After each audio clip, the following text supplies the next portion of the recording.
Alors, aujourd'hui, nous allons voir les équations du second degré et la forme canonique. Alors, c'est quoi les équations du second degré? Les équations du second degré, ce sont des fonctions polynômes.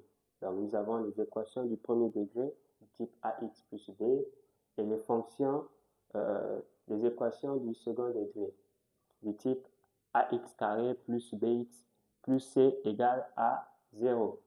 Alors, les équations du second degré, les équations du premier degré, vous devez savoir que ce sont des fonctions polynômes. Et toutes les fonctions polynômes sont définies dans R. D'accord? Toutes les fonctions polynômes sont définies dans R. C'est-à-dire que les solutions que nous allons trouver de ces fonctions doivent être définies dans R. OK? Alors, pour la forme canonique, la forme canonique fait intervenir les équations du second degré dans la résolution, c'est-à-dire pour trouver les solutions, nous avons besoin de cette formule-là, ok? Nous avons besoin de cette formule que je vais vous expliquer tout à l'heure pour trouver les solutions dans R de ces équations du second degré du type ax carré plus bx plus c. Alors, nous avons un exemple d'équation du second degré. Le A peut être remplacé, le A, le B, le C peuvent être remplacés par des nombres. Donc, nous avons ici 3x carré, le 3 représente le A, ok? Nous avons moins 5x, le moins 5 représente le B, et plus 2 qui représente le C égale à 0. Alors, c'est quoi la forme canonique? Voici la formule de la forme canonique. La formule de la forme canonique dit: nous avons le A facteur de x carré plus bx sur A plus c sur A égale à 0, ainsi de suite. D'accord? Alors, vous allez consulter la formule du début à la fin. Le but ici, pour ne pas s'embrouiller dans la formule, c'est de respecter la formule. Alors, on nous a donné des lettres. Et dans les lettres, on nous a donné à quoi correspond une lettre dans notre fonction polynôme. Ce qu'il faut faire, c'est d'abord énumérer à quoi correspondent ces lettres. Alors, ici, voici la fonction polynôme. Voici la fonction polynôme, pardon, et voici la formule des équations du second degré. Ce qu'il faut faire, c'est écrire au brouillon à quoi correspond le A dans cette fonction. Eh bien, c'est le 3. À quoi correspond le B? C'est le moins 5. Nous avons vu précédemment dans les notions que nous avons vues, que le signe d'un nombre s'est placé devant ce nombre. Voilà pourquoi il y a moins 5. On le met avec son signe. Et plus 2. Alors, voici la formule. La partie qui nous intéresse dans la formule, elle est là. D'accord? C'est cette partie qui nous intéresse.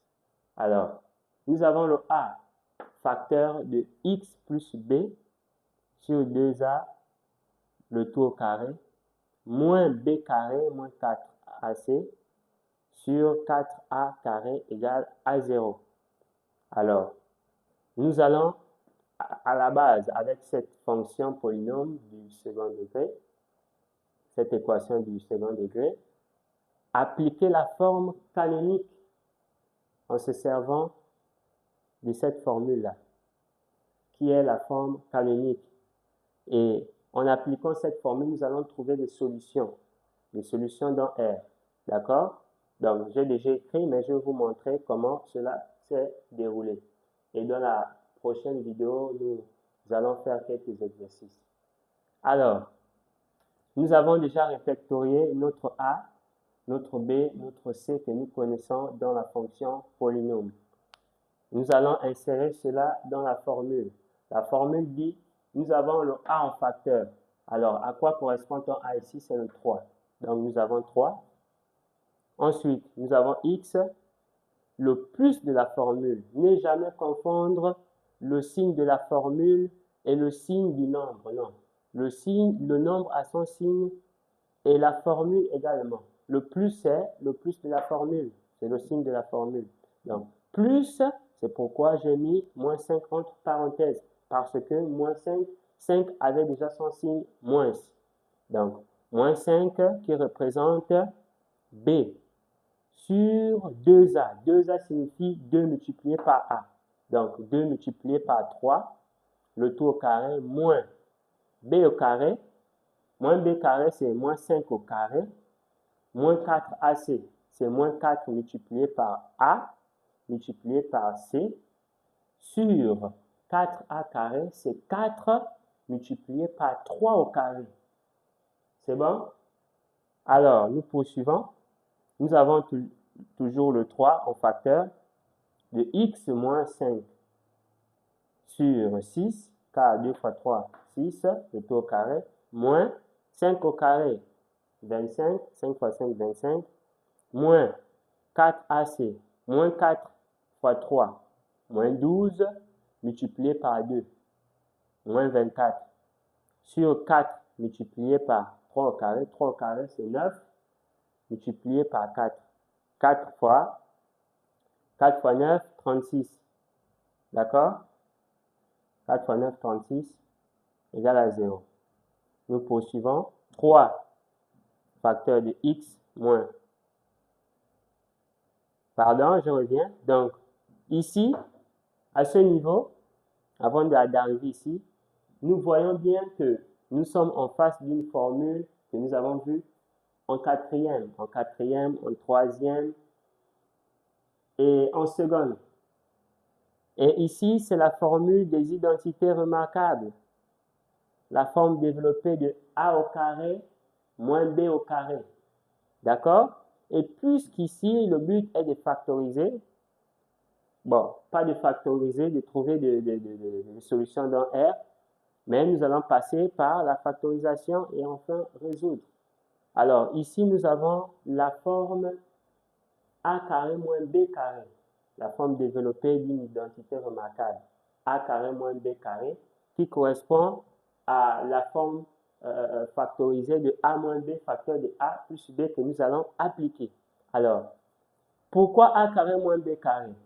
Parce que ici, ça c'est élevé au carré et 5 élevé au carré ça fait 25, donc il a une moitié. 6 également élevé au carré ça fait 36, qui a une moitié. Ici également, 49, pour trouver 49, on a 2 7. Ok? Donc, on va dire que la moitié de 49, c'est 7. Ça va? Dans la multiplication. Ici également, 36, c'est un carré parfait. 49, c'est un carré parfait. Donc, ils ont des moitiés qui vont nous permettre de multiplier par eux-mêmes qui vont nous donner ces nombres. C'est pourquoi, lorsque nous allons factoriser, nous allons appliquer la formule également d'identité remarquable. C'est pourquoi A carré moins B carré font A moins B facteur de A plus B. Donc, la moitié de celle-ci, puisqu'elle se répète 2 fois, parce que ce facteur-là signifie au carré. Donc, 2 fois, nous pouvons dédoubler et faire sa moitié moins cette moitié et cette moitié plus cette moitié. OK? Qui va nous faire donc A, donc moitié de A, moins moitié de B, et moitié de A plus moitié de B pour respecter la formule A moins B facteur de A plus B. Donc, ce qui nous fait x moins 5 sur 6, ils ont des moitiés, alors la moitié également ici, moins 7 sur 6, facteur de x moins 5 sur 6, encore sa moitié, plus maintenant encore la moitié du B. Je reprends, nous avons A carré moins B carré. Et la forme factorisée de A carré moins B carré, c'est A moins B facteur de A plus B. Donc, la moitié de ce facteur moins la moitié de ce facteur, ok? Facteur de la moitié de ce facteur plus la moitié de ce facteur. Donc, cette moitié, quand elle n'est pas au carré, puisqu'elle se répète 2 fois, c'est celle-là, une fois, d'accord? Ce qui nous fait A moins notre B. Notre B est là, sa moitié. Ici, on a 7 en haut, et en bas, on a 6. Donc, c'est 7 qu'on vient de créer, d'accord? Ce qui nous fait A moins B, facteur de A plus B. A est la moitié, la deuxième moitié, puisqu'on a dédoublé. La deuxième moitié, elle est là. Plus maintenant la deuxième moitié de B également, qui est là. Ce qui fait A moins B facteur de A plus B. Ensuite, nous allons résoudre des fractions. Ici, ils ont le même dénominateur. Nous savons que des fractions qui ont les mêmes dénominateurs, nous allons tout simplement faire calculer les numérateurs. Donc, nous avons moins 12 en haut, car c'est deux nombres qui ont les mêmes signes. Sur 6, ici, deux nombres qui n'ont pas le même signe, on garde le signe du plus grand, plus, et on soustrait le petit dans le grand, il reste 2 sur 6, égal à 0. Alors, ici, nous ne sommes plus obligés de mettre le 3, car le 3 factorise ces expressions. Alors, nous avons x moins 2 sur 1. Pourquoi? Parce que le 12, nous avons une fraction qui est réductible. Et toutes les fractions réductibles, nous pouvons continuer à faire le calcul. Donc, c'est divisible par 6. 6, nous avons fait comment pour avoir 12? C'est 2. 2 fois 6, 12. Donc, moins 2. Et en bas, 6 par lui-même. Pour trouver 6, 6 fois 1, 6.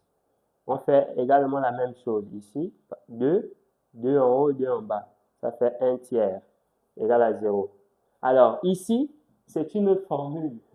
Une autre formule qui dit la multiplication des deux facteurs, est égale lorsque deux expressions dans les parenthèses se multiplient, chaque expression doit être égale à 0. OK? Le produit des deux facteurs, OK, égal à 0, donne chaque facteur doit être égal à 0. C'est-à-dire, le produit de ces deux facteurs égal à 0 donne chaque facteur, donc premier facteur égal à 0 et deuxième facteur égal à 0. Ça va?